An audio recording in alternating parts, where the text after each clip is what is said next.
మూత్రపిండాల వ్యాధిగ్రస్తులకు గొప్ప శుభవార్త. డయాలసిస్, రక్తశుద్ధి అవసరం లేని పరిస్థితులు త్వరలో రాబోతున్నాయి. ఇందుకు సంబంధించి ప్రయోగాలు తుది దశలో ఉన్నాయి. ఈ పరికరం వచ్చే ఏడాది చివరి నాటికి మార్కెట్లోకి వచ్చే అవకాశం ఉంది.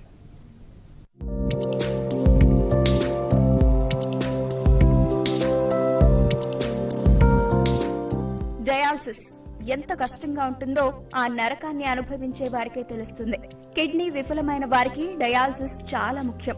శరీరంలోని రక్తాన్ని శుద్ధి చేసి మలినాలను తొలగించే వ్యవస్థ చెడిపోవడాన్నే కిడ్నీ ఫెయిల్యూర్ అంటారు.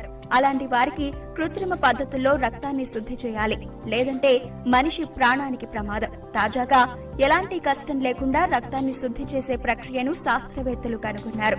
ఇందులో భాగంగా మైక్రోచిప్ ఫిల్టర్లతో శరీరంలో అమర్చదగిన కృత్రిమ మూత్రపిండాలను తయారు చేశారు. దీన్ని శరీరంలో అమర్చితే ఇక డయాలసిస్ చేయించుకోవాల్సిన అవసరం ఉండదు.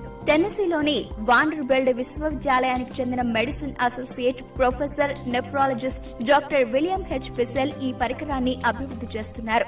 To keep a patient off dialysis, but still be small enough, like Coke can size, coffee can size, to fit inside a patient's body cavity. Microelectronics industry for computers, for this. The ability to design each and every pore in the filter one by one based on what you want that pore to do.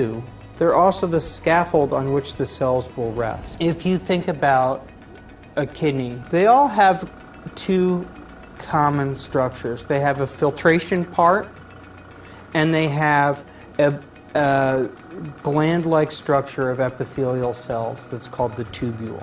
రక్తాన్ని శుద్ధి చేసే bio hybrid device ను తాము రూపొందిస్తున్నట్లు doctor William చెప్పారు. దీన్ని శరీరంలో అమర్చిన తర్వాత ఇది కిడ్నీ మాదిరిగా పనిచేస్తుందన్నారు. వ్యర్థాలను, ఉప్పును, నీటిని తొలగించే సామర్థ్యం దీనికి ఉంటుందన్నారు. కిడ్నీలు పాడై క్రమం తప్పకుండా డయాలసిస్ చేయించుకునే అవసరం ఇక నుంచి ఉండదని తెలిపారు. అంటే సోడా క్యాన్ పరిమాణంలో దీనిని తయారు చేయాలని ప్రయత్నిస్తున్నామని శాస్త్రవేత్తలు తెలిపారు.